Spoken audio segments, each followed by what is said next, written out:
Assalamu alaikum. Hello everybody. Karibuni tena Tajiri's Kitchen, na leo nimewaandalia mapishi ya wali wa mandi. Na hivi ndivyo mapishi yetu yatakavyofanana.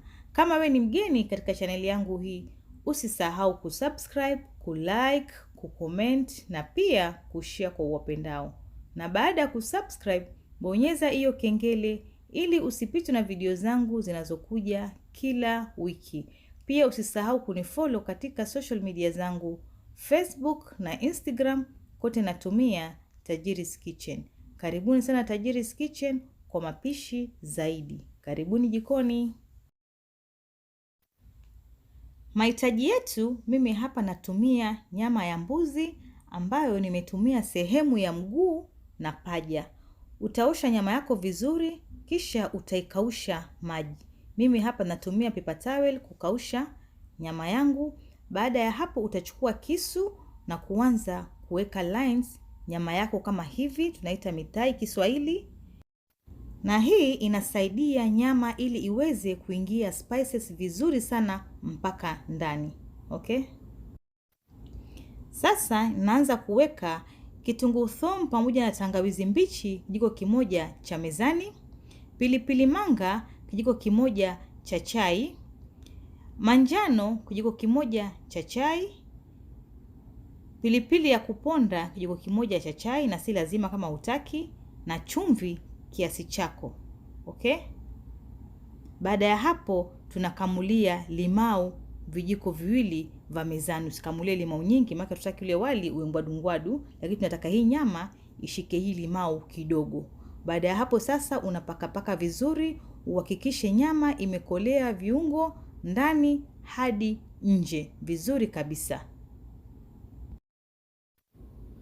Baada ya kumaliza sasa utachukua lailoni ama kama utatumia foil kama hivi, utaweka nyama, alafu utaweka vigongo vya mdalasini na utaweka hizi star anise kama hivi. Alafu sasa utaifinika nyama yako vizuri na kuiloweka kwa muda wa masaa 7 hivi, ama ikiwezekana hata usiku mzima, itakuwa ni vizuri zaidi uweze kuipika kesho yake. Kwa hivyo utaifinika vizuri kabisa. Okay? Na hapa niko na mchele nimeuosha vizuri na nitauloweka kwa muda wa nusu saa kabla ya kuanza mapishi. Itakuwa ni vizuri zaidi kuloweka mchele wako kwa muda mrefu kiasi. Okay? Katika sufuria utaweka mafuta nusu kikombe, majani ya mvuje 3, mdalasini vigongo 3 na star anise 3. Utavipika viungo hivi kwa muda wa dakika 3 hadi 4. Baada ya hapo utaweka vitunguu maji kimoja ulichokikatakata, utakipika hadi kianze kugeuka rangi kidogo. Alafu utaweka kitunguu thomu pamoja na tangawizi mbichi kijiko kimoja cha chai. Utakoroga vizuri na utaviacha vipikike kwa muda wa dakika 1. Alafu pia nilisahau kuweka iliki, hapo nimeweka iliki tembe 6. Kwa hivyo utaacha vipikike kwa muda wa dakika 1 hadi dakika 2 ili viweze kuiva. Baada ya hapo sasa tunaweka mchele kama hivi, alafu pia utaweka chumvi kiasi chako, na manjano kijiko kimoja cha chai. Mimi napendelea kutumia manjano kwa sababu ni nzuri zaidi, lakini pia ukipenda unaweza kutumia food color. Kwa hivyo utakoroga vizuri, alafu pia utavifinika kwa muda wa dakika 4 hivi ili mchele kidogo uweze kupikika. Okay? Baada ya dakika 4 unakuja kufungua mchele wako kama hivi, unaukoroga kidogo. Alafu pia hapa unazima jiko maana tutaki mchele uendelee kupikika hapa, na pia utaweka maji.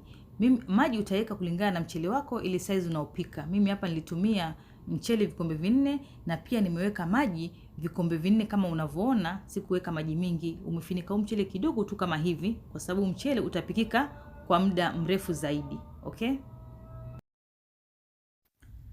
Sasa utachukua chombo chako cha kubekia kama hivi, alafu utamimina mchele hapo ndani, utautandaza vizuri, alafu utaweka na waya juu yake, alafu tunaweka nyama. Nyama utaiweka vizuri sana hapa hivi, alafu sasa tunaifinika hii nyama kubi kabisa ili mvuke usiweze kutoka nje. Sasa mimi hapa naweka hii karatasi ya kubekia keki chini kwanza, alafu juu naweka hizi foil 2 kama hivi mnavyoona. Alafu sasa hapa nahakikisha yani umefinikika vizuri kabisa, yani kubi ndo mvuke hata kidogo usiweze kutoka nje. Baada ya hapo sasa naenda kubake kwa muda wa masaa 2.5 kwa moto wa 180 Celsius 375 Fahrenheit. Okay? Sasa tunatayarisha mapambo yetu ya kuweka juu ya chakula chetu. Utaweka mafuta katika frying pan na utaweka korosho. Utazipika kwa muda dakika 1, lakini usiziunguze kama nilivyounguza zangu. Baada ya dakika 1 utaweka zabibu zako, nazo utazipika kwa muda wa sekunde, kisha utaipua, itakuwa zipo tayari. Okay? Sasa chakula chetu kipo tayari. Utakifungua vizuri na uwe makini kwa sababu hapa ni mvuke na kiko moto kabisa.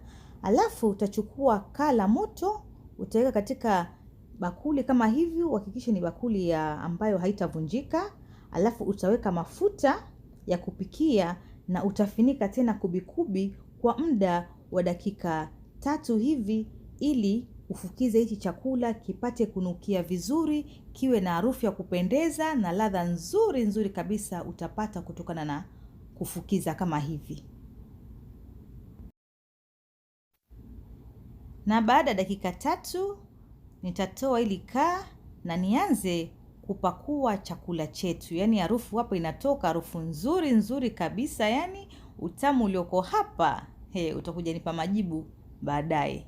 Yani hapa ni utamu wa hali ya juu yani. Natumai mkijaribu hii resipi yangu mtapenda sana hiki chakula. Na kama mnavyoona, yani nyama imeiva vizuri kabisa, iko laini vizuri yani kabisa. Hapa nashika na uma kwa vile ni moto sana, sikuweza kuishika kwa mkono. Kwa hivyo sasa hapa nataka muone wali wetu vile umetokea vizuri kabisa. Kama mnavyoona uko moja vizuri kabisa, sikuweka maji mingi. Wakati unapoweka maji mingi ujue mchele wako utakuwa mashendea, yani utakuwa kama vile sima. Kwa hivyo jitahidi sana usiweke maji mingi kabisa. Halafu sasa tunaanza kuchanganya vizuri wali wetu kama hivi. Uhakikishe umechanganyikana wote vizuri kabisa. Baada ya hapo sasa unaanza kupakua wali wako katika sahani nzuri kama hivi. Halafu sasa unaweka nyama yako hapa juu. Halafu pia hizi majani sasa unaweza kuyatoa hapa. Ndio wakati unakula ule vizuri yani. Na sasa naona nyama kidogo imepoa. Naweza kuishika kwa mkono kama hivi, na mifupa nao kama mnavyoiona yani inatoka vizuri kabisa yani. Yani hapa hakuna kushindana na nyama. Wewe mwenyewe ndo unaipeleka vile unavyotaka yani. Yani hapa ni utamu wa hali ya juu. Sasa ni wakati wa kuweka mapambo yetu katika chakula ili kiweze kuvutia vizuri zaidi na pia kuwa na ladha tamu. Lakini kama itakuwa haupendi haya mapambo sio lazima, lakini ukiyaweka ujue utapata ladha nzuri zaidi. Maana hapa kutakuwa kuna chumvi na kuna kasukari kidogo kutoka kwa hizo zabibu. Yani itakuwa ni utamu wa hali ya juu yani. Kama mnavyoona. Kama wewe ni mgeni katika chaneli yangu hii, usisahau kusubscribe, kulike, kucomment na pia kushare kwa wapendao. Na baada ya kusubscribe, bonyeza hiyo kengele ili usipitwe na video zangu zinazokuja kila wiki. Pia usisahau kunifollow katika social media zangu, Facebook na Instagram, kote natumia Tajiriskitchen. Karibuni sana Tajiriskitchen kwa mapishi zaidi ya kila wiki. Bye, nawapenda sana nyote na asanteni sana kwa support zenu mnazonipa kila siku. Tuonane tena juma lijalo. Yeah.